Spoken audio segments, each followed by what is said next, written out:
میرے عزیز دوست، بالخصوص جوان، اگر میں آپ سے سوال کروں کہ یزید ابن معاویہ ابن ابو سفیان جو ہر باشعور اور ہر باضمیر انسان کی نگاہ میں منفور ہے، قابل نفرت ہے اور واجب اللعنت ہے، تو اگر پوچھا جائے کہ فرد فرد سے یا اجتماعی طور پر کہ آپ کیوں یزید سے دشمنی رکھتے ہیں، کیوں نفرت کرتے ہیں یزید سے، اگر یہ سوال ہم سے پوچھا جائے تو بظاہر یہی جواب ہوگا۔ یزید کے ساتھ دشمنی کا سبب صرف ایک ہے کہ اس نے حسین ابن علی اور خانوادہ رسالت کے ساتھ دشمنی کی، اس لیے ہم یزید کے دشمن ہیں۔ تو دوسرا سوال یہ ہے کہ ہم یزید کے دشمن اس لیے ہیں کہ اس نے فرزند رسول کے ساتھ دشمنی کی۔ تو سوال یہ کہ خود فرزند رسول کیوں دشمن تھے یزید کے؟ اس لیے کہ اس نے کربلا میں جو ظلم کی وہ بعد میں ہوا، حسین ابن علی نے یزید کے خلاف اپنی نفرت اور اپنی دشمنی کا اعلان بہت پہلے کیا۔ یزید کی زندگی میں دو ملاقاتیں ہوئی حضرت کی، امام حسین علیہ السلام کی یزید لعین کے ساتھ۔ مکہ میں جب وہ بھی سفر حج کے لیے آیا ہوا تھا اپنے باپ کے ساتھ، اور ادھر سے امام حسین بھی حج میں شریک۔ دورے گفتگو کے دوران امام حسین نے کہا کہ اے یزید، مجھے تم سے خاص مہک اور ایک خاص قسم کی بو محسوس ہوگی جو آج تک میں نے کبھی استشمام نہیں کی، یہ کیسی خوشبو ہے؟ تو مسکرایا یزید، کہا حسین، آپ نے اب تک یہ خوشبو استشمام نہیں کی ہوگی، اس لیے کہ خوشبو خاص مجھ سے متعلق ہے، اور آپ کو مدینے یا حجاز میں ایسی خوشبو کسی اور کے پاس نہیں ملے گی، اور یہ خوشبو میں شام سے اپنے پاس لے کے اپنے ساتھ لے کے آیا۔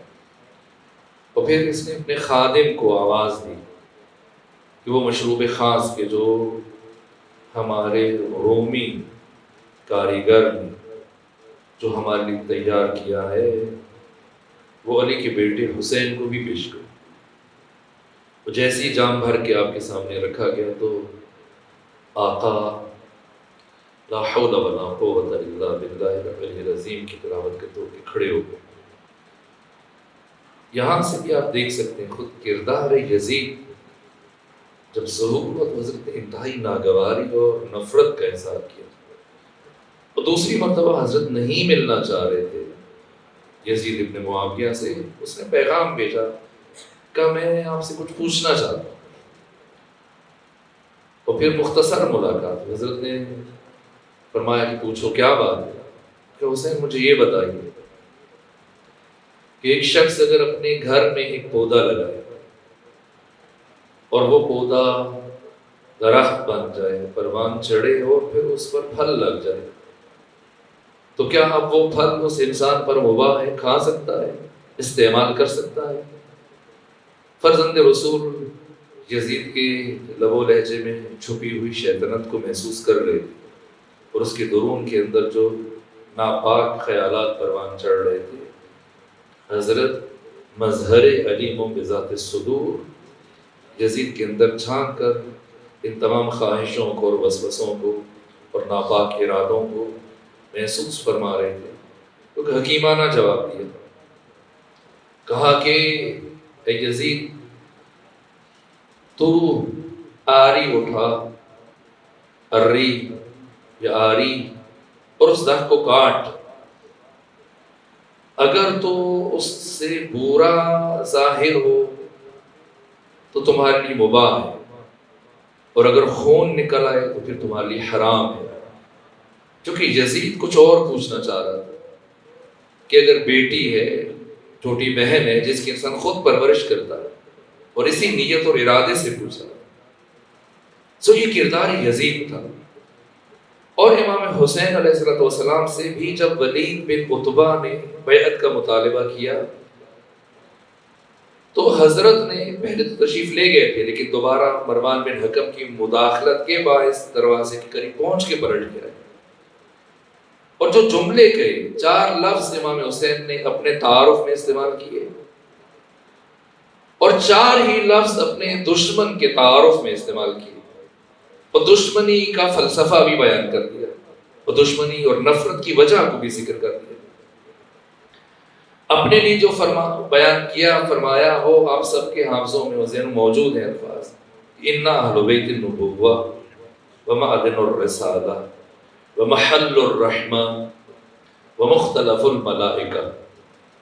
لیکن یزید کے لیے کیا کہا؟ 4 ہی لفظ تھے، اور سب سے پہلا لفظ جو یزید کے لیے استعمال کیا، کہا کہ وہ یزید رجل فاسق شارب الخمر قاتل النفس المحترمہ معلن بالفسق۔ میں باقی تمام الفاظ کو چھوڑتے ہوئے آج کی حد تک بچوں اور جوانوں کے لیے صرف ایک جملہ عرض کرنا چاہتا ہوں۔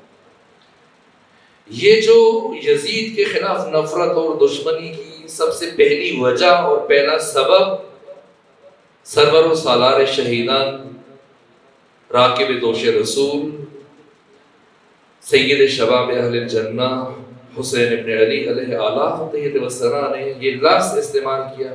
یہ کیا ہے؟ رجل فاسق۔ یزید ایک فاسق شخص ہے۔ تو اگر میں آپ سے سوال کروں کہ یہ جو امام حسین نے اپنے دشمن کے تعارف کے لیے لفظ استعمال کیا فاسق، تو اس کا مطلب کیا ہے؟ اس کا مفہوم کیا ہے؟ کبھی ہمیں کسی پہ غصہ آتا ہے تو ہم اس طرح کے الفاظ بھی شاید استعمال کر جائیں، یہ فاسق، لیکن نہ، اس کا دقیق مفہوم اور معنی اور مطلب کیا ہے؟ اور خود قرآن نے فاسق کی کیا تعریف بیان کی؟ تو قرآن مجید میں فاسق کا جو تعارف اور تعریف پیش کی ہے، دیکھیے کافر کی کسی حد تک اسلام عزت اور حرمت کا قائل ہے۔ مثلا آپ کافر کی غیبت نہیں کر سکتے، ایک شخص کا کافر ہی کیوں نہ ہو، آپ کو حق نہیں ہے کہ آپ اس کی غیبت کریں۔ واحد گروہ یا فرد جس کی غیبت دین میں جائز قرار دی گئی وہ فاسق ہے، بے حیثیت شخص ہے، یعنی جس کی کسی حق اور ارزش کا اسلام قائل نہیں ہے۔ تو یہ فاسق ہے کون؟ قرآن مجید نے جو فاسق کی تعریف بیان کی، فرمایا الذین، وہ لوگ، یقطعون، جو قطع کرتے ہیں، کاٹتے ہیں، کینچی چلاتے ہیں، ما، اسے، امر اللہ بہ ان یوصل، کہ جس کے ملانے کا اللہ نے حکم دیا ہے، یہ قرآن کی نگاہ میں فاسق ہے جو اس کو کاٹے۔ تعریف فاسق کی کہ اللہ نے جس کو ملانے کا حکم دیا، جو اس کو قطع کرنے کی کوشش کرے، یہ فاسق ہے۔ تو کس کے ملانے کا اللہ نے حکم دیا؟ سب سے پہلے خود عبد اور معبود کا رشتہ۔ کوئی بھی شخص آ کر اس رشتے پر اثر انداز ہونے کی کوشش کرے، کسی بھی عنوان سے، بنام دین یا کسی اور زاویے سے، وہ قرآن حکیم کی نگاہ میں فاسق ہے۔ جس عنوان سے سوشل میڈیا پہ آئے، پرنٹ میڈیا پہ آ جائے، الیکٹرانک میڈیا پہ آ جائے، کتاب لکھ کر، زبان سے کچھ کہہ کر، منبر پر آ کر ایسی باتیں کرے جن باتوں کو سننے کے بعد سامع کے ذہن میں خدا کے ساتھ فاصلہ قائم ہونا شروع ہو جائے اور وہ اللہ سے دور ہو جائے، اور عبد اور معبود کا یہ باہمی تعلق اور رشتہ کمزور پڑنا شروع ہو جائے، یہ قرآن کی نگاہ میں فاسق ہے اور یہ دشمن حسین ہے۔ اور اس کے بعد تمام انسانی تعلقات، اور اس سے پہلے امام اور امت کا تعلق، اور پھر انسانی رشتے، اولاد اور والدین۔ میں نے آپ کے چکوال کی کسی دوسرے مقام پر اولاد اور والدین سے متعلق گفتگو کی، اور چند دن پہلے والدین کے حقوق کو بیان کیا۔ آج میں صرف ایک اشارہ کروں گا ایک اور انسانی رشتے سے متعلق، اور اس رشتے کو ہمارے سماج میں وہ حیثیت حاصل نہیں ہے اجتماعی طور پر جو قرآن نے اور اسلام نے جس طرح سے اس رشتے کا تعارف پیش کیا۔ اگر میں آپ سے سوال کروں کہ روئے زمین پر وہ کون سا پہلا رشتہ ہے جو مارا سے وجود میں آیا، وہ کون سا رشتہ؟ اولاد اور والدین کا، بہن اور بھائی کا، زوج اور زوجہ کا، یہی رشتہ ہے، شوہر اور بیوی کا رشتہ۔ پہلا تعلق جو دو انسانوں کے درمیان اس روئے زمین پر قائم ہوا، ختمی مرتبت کی ولادت سے بھی 7150 سال پہلے جب جناب آدم کو زمین پر اتارا گیا اور جناب حوا، ان دو کے درمیان جو رشتہ ہے یہ زوجیت کا رشتہ ہے۔ ہم چونکہ طویل عرصہ ہندوستان جو متحدہ بر صغیر تھا، ہندوستان تھا، ہنود اور سکھوں کے ساتھ مل کے رہے، تو ہماری تہذیب اور ثقافت پر اور ہمارے کلچر پر اور سماج پر ابھی تک ان باتوں کی بہت گہری چھاپ ہے۔ مطلب بہت سارے الفاظ بھی آج تک ہم استعمال کرتے ہیں، ہم اردو زبان ہے ہماری، یا سرائکی ہے، یہ ہندوکو ہے، یا پوٹھوہاری ہے، ابھی بھی ہم کہتے ہیں مہاراج، اور کسی بزرگ سے بات کرنے ہو یا کسی سے کہ اچھا آپ چھوڑ دیجئے، آپ رہنے دیجئے، آپ تو بڑے بھگوان آدمی ہیں۔ نہ فقط اس طرح کے الفاظ بلکہ وہ فکر بھی ہماری زندگیوں میں، وہ ہندوانہ افکار وہ ہماری ذات کا اور ہمارے سماج کا حصہ ہے، اور رشتوں میں بھی، انسانی رشتوں میں بھی ان کی جھلک ہمیں نظر آتی ہے۔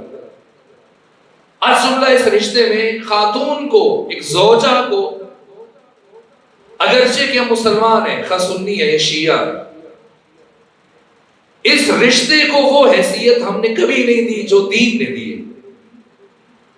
اور ایک خاتون کو خواہ جتنی بھی عزت دے دیں، لیکن بہرحال اسلام کے تصور خاندان سے بہت کم ہے، جس طرح سے قرآن نے بیان کیا۔ بس ایک اشارہ کروں، اور اس سے پہلے میں آپ سے سوال پوچھوں کہ آپ مجھے بتائیے کہ خود امام الانبیاء اور سید الرسول ختمی مرتبت کا ہمارے ساتھ تعلق کیا ہے؟ اس لیے پوچھ رہا ہوں تاکہ ہم آج میں جس رشتے کی طرف اشارہ کرنا چاہ رہا ہوں اس کی گہرائی اور گہرائی کی طرف ہم متوجہ ہو سکیں۔ ختمی مرتبت کا اگر انسانوں کے ساتھ رشتہ قرآن کی نگاہ سے دیکھا جائے تو کیا ہے؟ آقا محمد مصطفیٰ امام الانبیاء سید الرسول، آپ کا ہمارے ساتھ کیا رشتہ ہے انسانوں کے ساتھ؟ تو قرآن نے کیا بیان فرمایا؟ وما، دیکھیے کلمہ نفی سے جب بات شروع کی جائے اور بعد میں اللہ لایا جائے تو جو مفید حاصر ہے تو اس کا معنی پھر الگ ہوگا۔ جیسے عام طور پر حتیٰ ہمارے بہت سارے قرآن کے ترجمہ کرنے والوں نے یہ معنی لکھا، یا مسجدوں میں لکھا جاتا ہے، یا کورس اور نصاب کی کتابوں میں، وہ درست نہیں۔ اس میں سے میں نے اکثر جگہوں پہ جب دیکھا تو وہ حاصر کا معنی ہمیں دکھائی نہیں دے رہا۔ وَمَا أَرْسَلْنَاكَ إِلَّا رَحْمَةً لِلْعَالَمِينَ، ہم تو یہ معنی کرتے کہ ہم نے آپ کو تمام جہانوں کے لیے رحمت بنا کے بھیجا، لیکن یہ معنی نہیں ہے، چونکہ اس میں جو کلمہ حسب استعمال ہوا اس کا معنی نہیں کیا گیا۔ قرآن یہ فرما رہے کہ ہم نے آپ کو تمام جہانوں کے لیے صرف رحمت بنا کے بھیجا ہے، یعنی آقا کا تعلق انسانوں کے ساتھ صرف رحمت کا۔ ایسا نہیں کہ ختمی مرتبہ تلوار چلانا نہیں جانتے، خود نہج البلاغہ میں مولا متقیان کی جملے ہیں کہ جب میدان جنگ میں گھمسان کا رنگ پڑتا تھا اور دشمن کی وجہ سے طرف سے تیروں، تلواروں، نیزوں کی بارش ہوتی تھی، تو ایسے عالم میں صحابہ کرام، یہ علی فرما رہے نہج البلاغہ میں، ایسا نہیں کہ رسول پیچھے بیٹھ کر ہدایات جاری کرتے ہوں کہ آگے جاؤ اور ایسے لڑنا، اور خود کسی محفوظ مقام پہ بیٹھے ہوں، نہ، خود سب سے پہلے، سب سے اول، سب سے آگے ہوتے تھے، اور علی یہ فرماتے ہیں کہ جب گھمسان کا رن پڑتا تھا اور تیروں اور تلواروں کی بارش ہوتی تھی تو صحابہ کرام آگے بڑھ کر پیغمبر گرامی اسلام کے دامن میں پناہ لیتے تھے. تو پیغمبر گرامی اسلام کائنات کے شجاع ترین انسان ہیں. جو شجاعت علی کی ہے وہی شجاعت پیغمبر اسلام کی ہے. تو کیا پیغمبر تلوار کے بغیر جاتے تھے میدان میں؟ نہ، ہر جنگ میں تلوار لے کے جاتے تھے. تو جب شجاع ہے اور تلوار بھی ہاتھ میں ہے تو کیا کبھی زندگی میں جو 83 جنگیں لڑی کسی کافر کو قتل کیا ہے؟ کتنے دشمنوں کو مارا؟ تو کوئی دشمن نہیں مارا. تو کیا تلوار چلانا نہیں جانتے تھے؟ جیسے علی شجاع ویسے ختمی مرتبہ وہ تلوار بھی موجود ہے. تو پھر کیوں نہیں چلائی تلوار؟ اور کیوں علی ابن ابی طالب نے ہی ہمیشہ آپ کا دفاع کیا؟ اس لیے کہ ختمی مرتبہ اللہ کے جمال کے مظہر ہے اور حق تعالی کا جمال اس کائنات میں متجلی ہوا نور مصطفی کی صورت میں. اور وجود ختمی مرتبہ اس کائنات میں اللہ کی رحمت بن کر تشریف لائے اور صرف رحمت ہے. تو اس لیے آپ کی تلوار نہیں چلی اور کوئی دشمن آپ کے ہاتھ سے نہیں بنا. آپ کا تعلق انسانوں کے ساتھ جو قرآن منحصر قرار دے رہا ہے وہ رحمت کا ہے. وَمَا أَرْسَلْنَاكَ إِلَّا رَحْمَةً لِّلْعَالَمِينَ. ہم نے آپ کو تمام جہانوں کے لیے صرف رحمت بنا کے بھیجا ہے. تو اب یہ پہلی بات روشن ہوئی کہ نبی کا امت کے ساتھ رشتہ رحمت کا رشتہ ہے. تو اب آئیے دوسری بات، ادھر سے امت کا نبی کے ساتھ کیا رشتہ ہے اور نبی کے خاندان کے ساتھ کیا رشتہ ہے؟ تو قرآن نے فرمایا قل لا، کہہ دیجئے قل، یہاں پہ بھی لا ہے، ادھر ما ہے اور یہاں لا ہے. قل، کہہ دیجئے لا اسألکم، میں تجھ سے سوال نہیں کرتا، تم سے سوال نہیں کرتا. اجرن، یہ جو میں نے 23 سال زحمت برداشت کی، قربانیاں دی، یہ جو تمہیں حیوانیت سے نکال کر انسان بنایا، تمہیں تہذیب دی، انسانی اور اخلاقی قدریں عطا کی ہیں، تم وحشی تھے، جانور تھے، درندے تھے، میں نے تمہیں انسانی تہذیب کا علمبردار بنا دیا اور سب کچھ دیا. تو اب اجر جو میں چاہوں گا اس کے لیے 23 سالوں کی محنتوں کا اجر، تو کوئی سوال نہیں. قل، کہہ دو کوئی، لا اسألکم، میں کوئی سوال نہیں کرتا. اجرن، یہاں پھر اللہ ہے، الا المودۃ فی القربى، صرف ایک اجر مانگ رہا ہوں. اگر میری 23 سالوں کی ان ساری محنتوں زحمتوں کا اجر دینا چاہتے ہو تو پھر میری اہل بیت کے ساتھ مودت کرو، بس. تو یہ رشتہ مطلوب ہے. نبی کا امت کے ساتھ رشتہ رحمت کا، اور امت کا نبی کے ساتھ رشتہ اور نبی کی آل کے ساتھ رشتہ مودت کا. یہ دو رشتے. اور آپ جب تشریف لے جائیں یا صبح میں فجر کے بعد قرآن کی تلاوت کریں تو قرآن کھول کر سورہ مبارکہ اور روم کی آیت نمبر 21 کا مطالعہ کیجیے. پروردگار جب زوج اور زوجہ، میاں اور بیوی، شوہر اور بیوی کے تعلق کو بیان کرتا ہے تو ان لفظوں کے ساتھ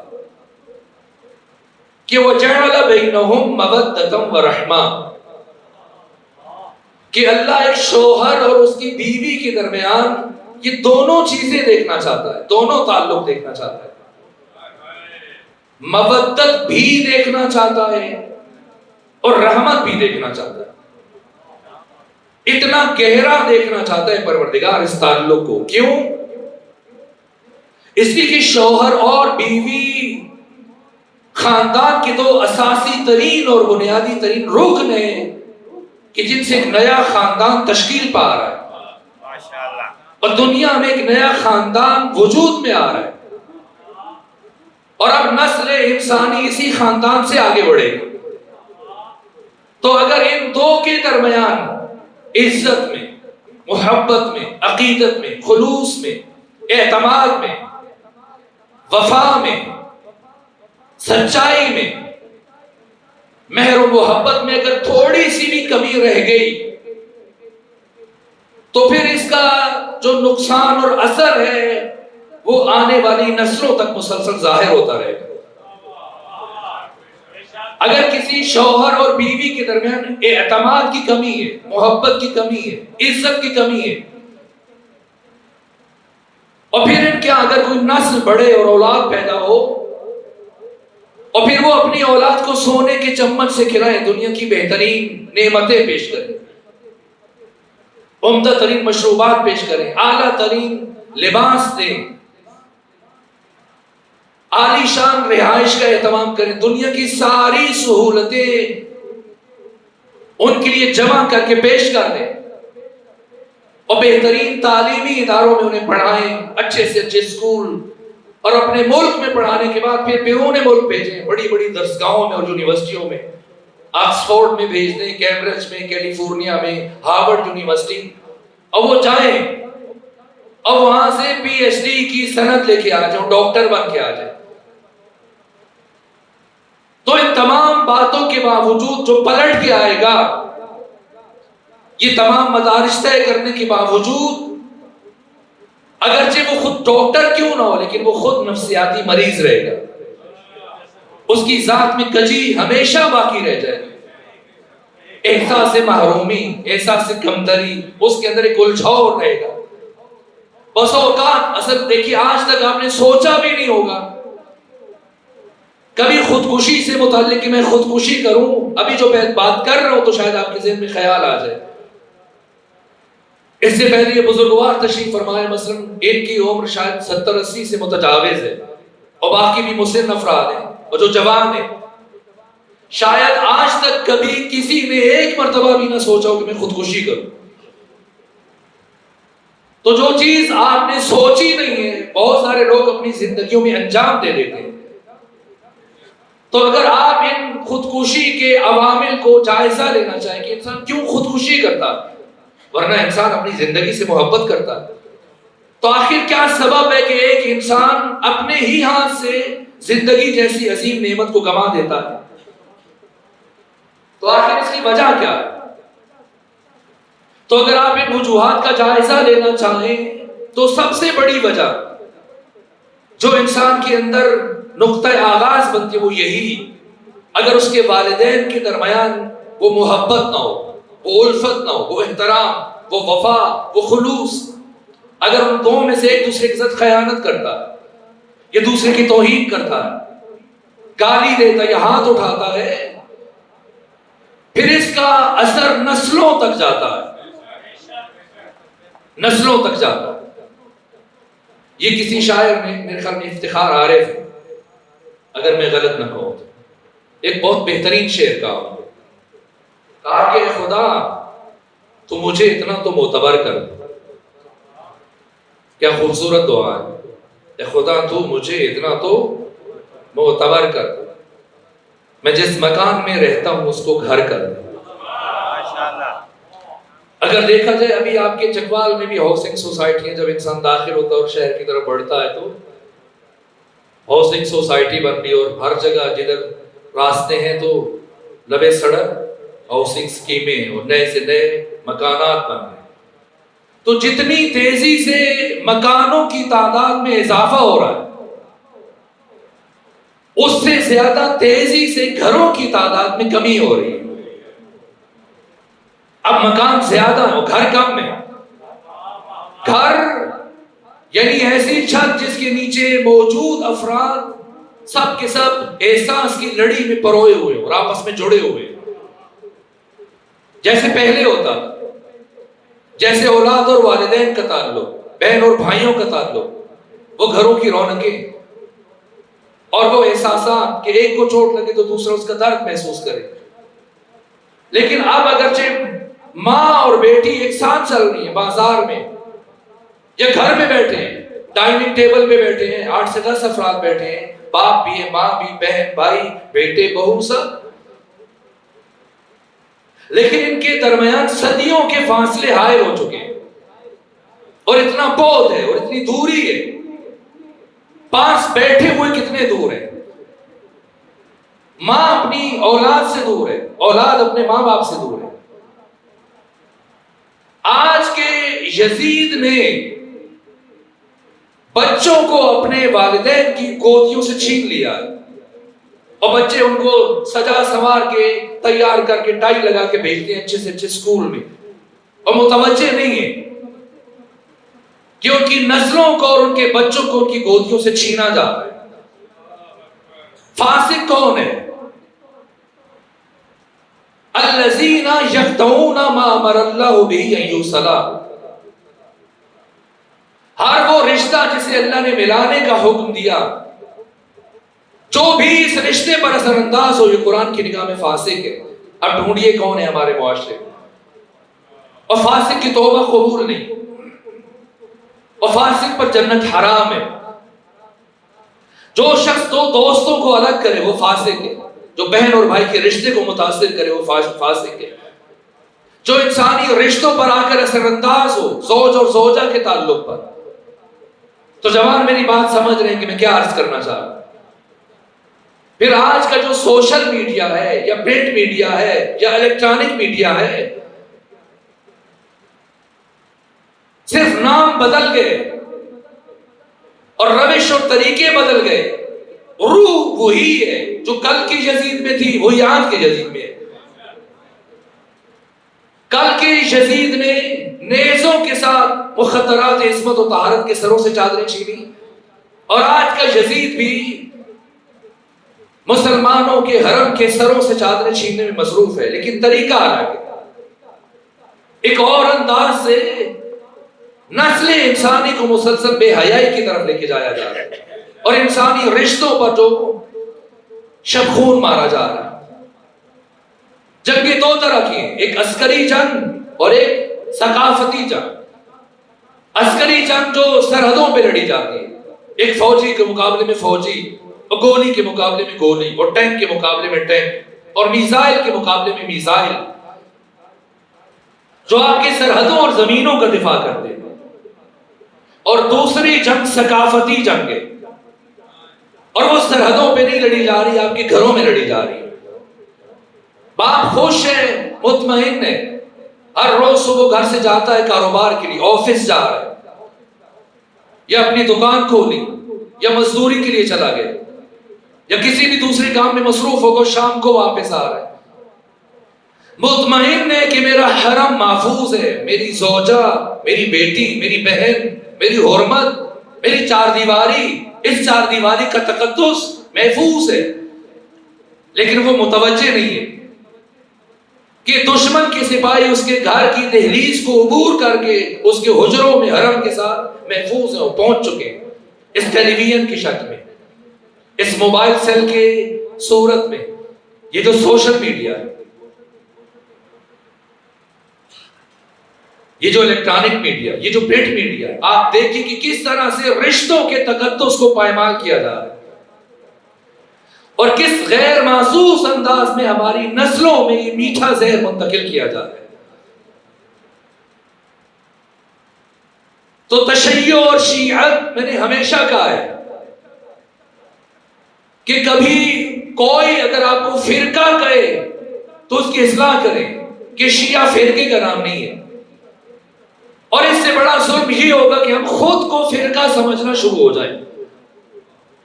نہ شیعہ اسلامی فرقہ نہیں ہے، تشیع اسلام کی نوعیت کا نام ہے، تشیع اسلام کا ہراول دستہ ہے، تشیع اسلام کا محافظ ادارہ ہے، اور یہ جتنے بھی اسلامی فرقے ہیں اور جتنے بھی مسلمان ہیں،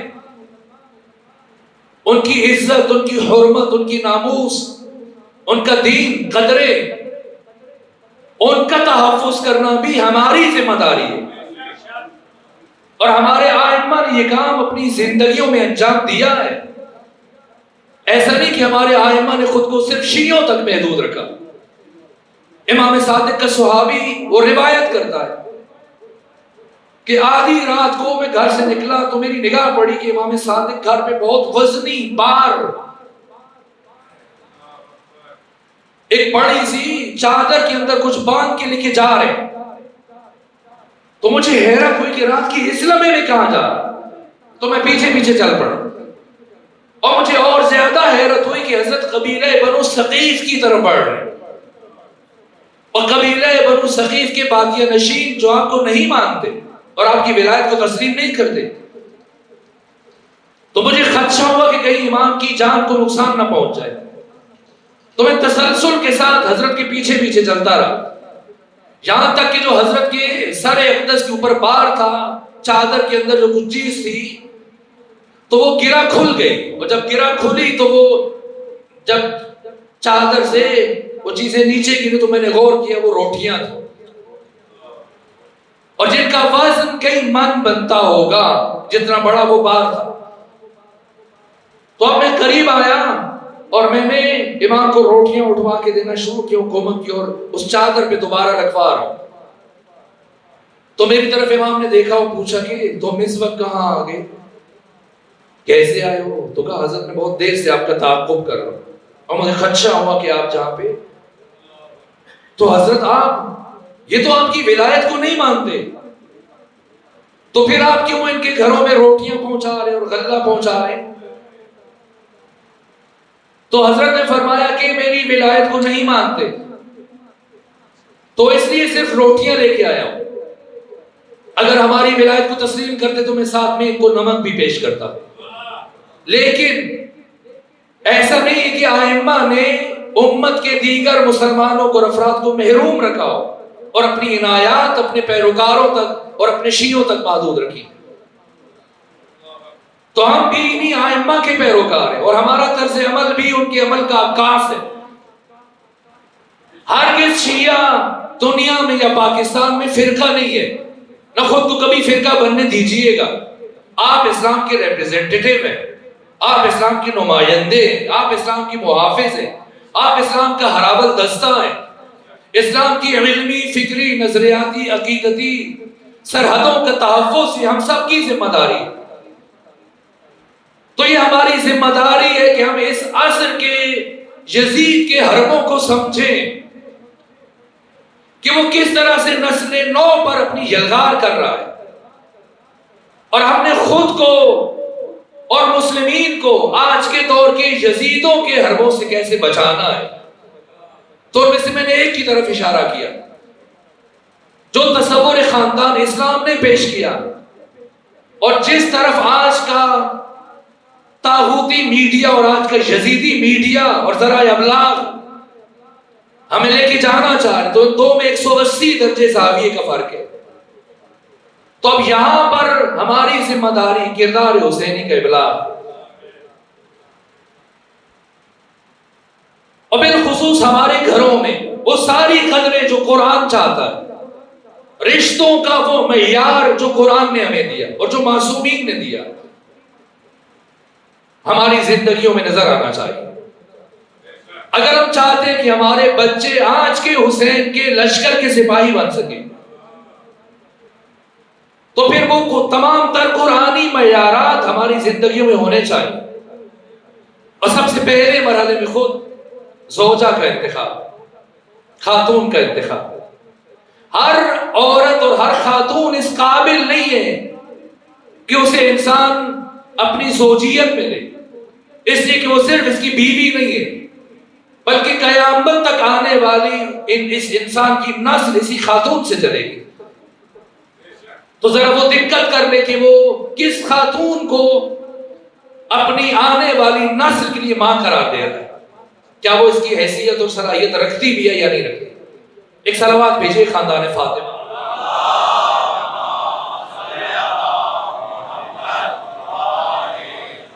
بس آخری جملہ عرض کروں. اسی لیے ختمی مرتبت نے فرمایا اے میرے صحابہ مزبلہ سے بچو. تو کسی نے سوال کیا یا رسول اللہ مزبلہ یعنی کیا؟ فرمایا وہ خوبصورت پھول جو کسی گندگی کے ڈھیر پر اگ آتا ہے،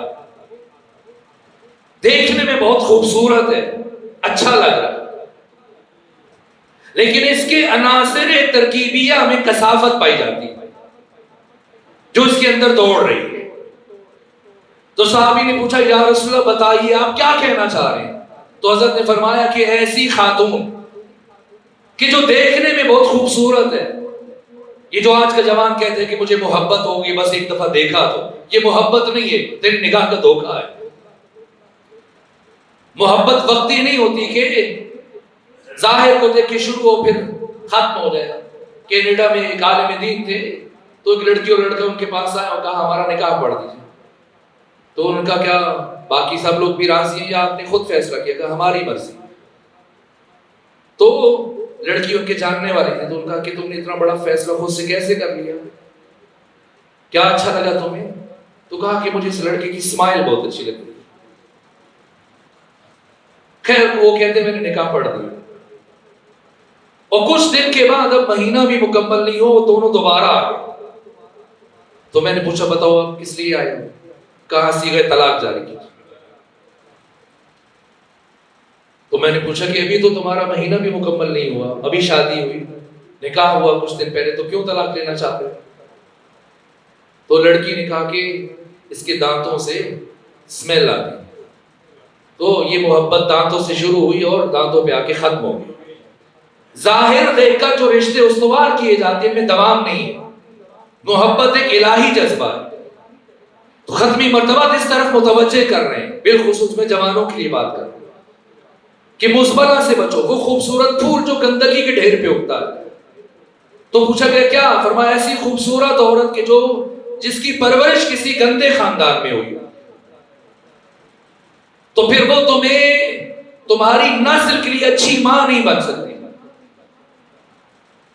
اگر چاہتے ہو کہ قیامت تک تمہاری نسل سالم رہے، با کردار رہے، شجاع رہے، با ضمیر رہے، با معرفت رہے، تو جس طرح سے شکل اور انسان کی ہیکل نطفے میں اور جینز میں منتقل ہوتی، اسی طرح سے صفات بھی منتقل ہوتی.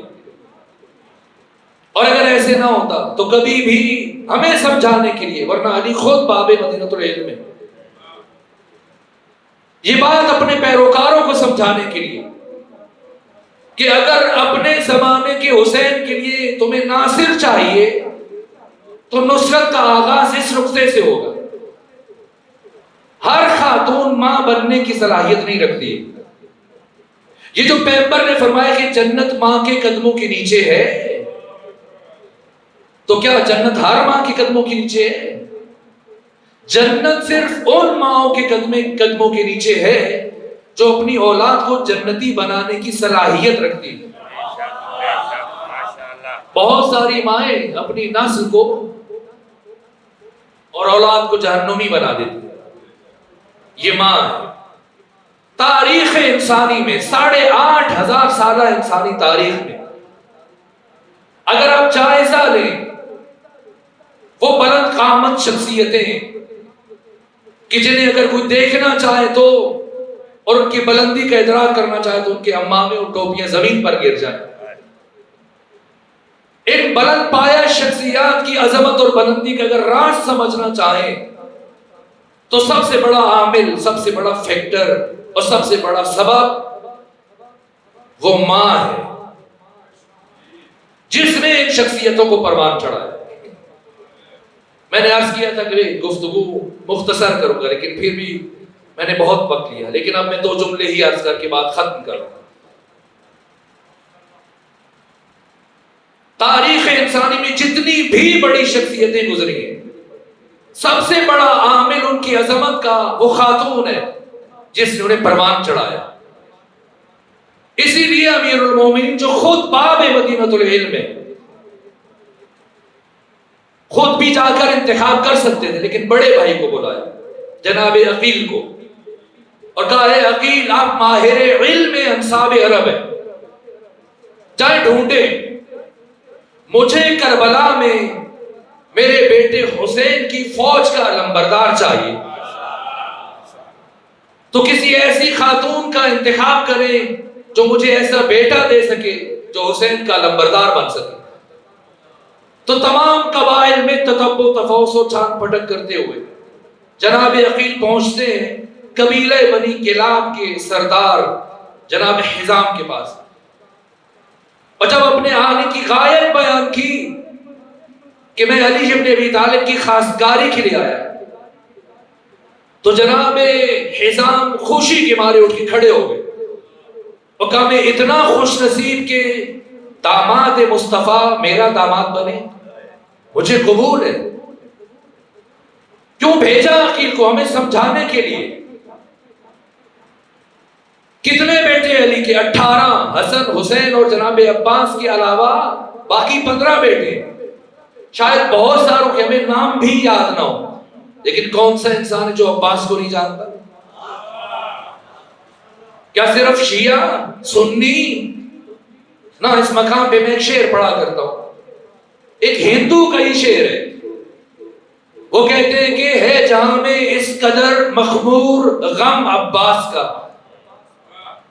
اور نقش سجدہ بن گیا ہے ہر قدم عباس کا، اور بدعتیں کہہ کر مسلمان جب الگ ہو جائیں گے، ہندو ہو کر ہم اٹھائیں گے علم عباس کا۔ یہ انسان کو فخر ہے کہ اس زمین پر عباس جیسے انسان قدم رکھ کے جا چکا ہے۔ میں نے کبھی اس بات کو بہت کھول کے بیان کیا تھا، لیکن اب ایک جملہ عرض کر، اللہ نے اس زمین پر حسین کو بھی بھیجا اور حسین کے بعد ابو الفضل عباس کو بھی بھیجا۔ اللہ نے سرور و سالار شہیدان حسین ابن علی کو کیوں بھیجا اور آپ کے بعد عباس کو کیوں بھیجا؟ اللہ نے حسین کو اس لیے بھیجا تاکہ انسانوں کو اللہ کی معرفت حاصل ہو جائے، جو کہ اقبال نے کہا کہ ان کے بخشت پہ یقین آ رہا یقین، وہ حسین کی جس نے بے یقینوں کو یقین ادا کر دیا، خدا کی معرفت دے دی بشر کو۔ حسین کو اللہ نے اس لیے بھیجا تاکہ انسان کو اللہ کی معرفت حاصل ہو جائے، اور اس کے بعد اللہ نے عباس کو اس کائنات میں اس لیے بھیجا تاکہ انسانوں کو حسین کی معرفت حاصل ہو جائے، حسین کے مقام کا پتہ چل جائے۔ یہ عباس تو ہر ماں عباس جیسا بیٹا پیدا کرنے کی صلاحیت نہیں رکھتی، اور علی جیسا باپ کافی نہیں ہے۔ علی کے تو اور بھی بیٹے ہیں، مگر کیا محمد حنفی اور باقی بچے بھی تو ہیں، لیکن کون ہے جو ابو الفضل عباس کی برابری کر سکے؟ تو عباس کے لیے علی جیسا باپ ہونا کافی نہیں ہے، ام البنین جیسی ماں بھی ہونی چاہیے۔ اس لیے بھیجا اپنے بھائی کو۔ جناب حزام اٹھ کے کھڑے ہو کہ میں اتنا خوش نصیب کہ داماد مصطفیٰ وہ میرا داماد بن جائے، مجھے قبول ہے۔ کہنا میرے بھائی علی نے کہا ہے کہ خود آپ کی بیٹی سے بھی سوال کیا جائے اور وہ راضی تب وقت ہوگا۔ تو زوجہ کو بھیجا جناب فاطمہ کے پاس، ان کا بھی اس میں گرامی فاطمہ تھا اور لقب ام البنین، جو خود سیدہ زہرا نے دی، کہ پوچھو بیٹی کی کیا خواہش ہے اور کیا ارادہ ہے۔ امیر المومنین نے خواستگاری کا پیغام بھیجا۔ کیا جواب دیا بیٹی؟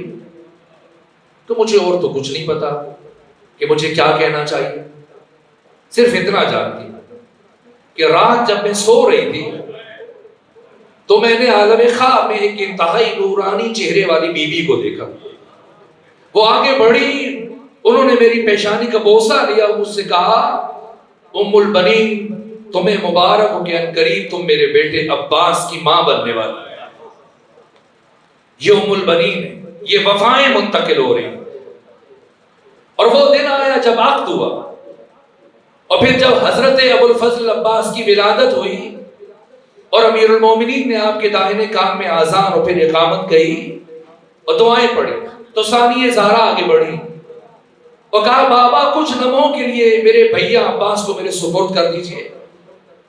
ہاتھوں پہ اٹھایا اور کان میں کچھ جملے گئے اور دوبارہ بابا کی گود میں رکھ دی۔ تو امیر المومنین نے پوچھا بیٹی زینب آپ نے اپنے بھیا عباس کے کان میں کیا کہا؟ تو عرض کیا بابا میں اپنی ماں فاطمہ زہرا کی وصیت پر عمل کر رہی تھی۔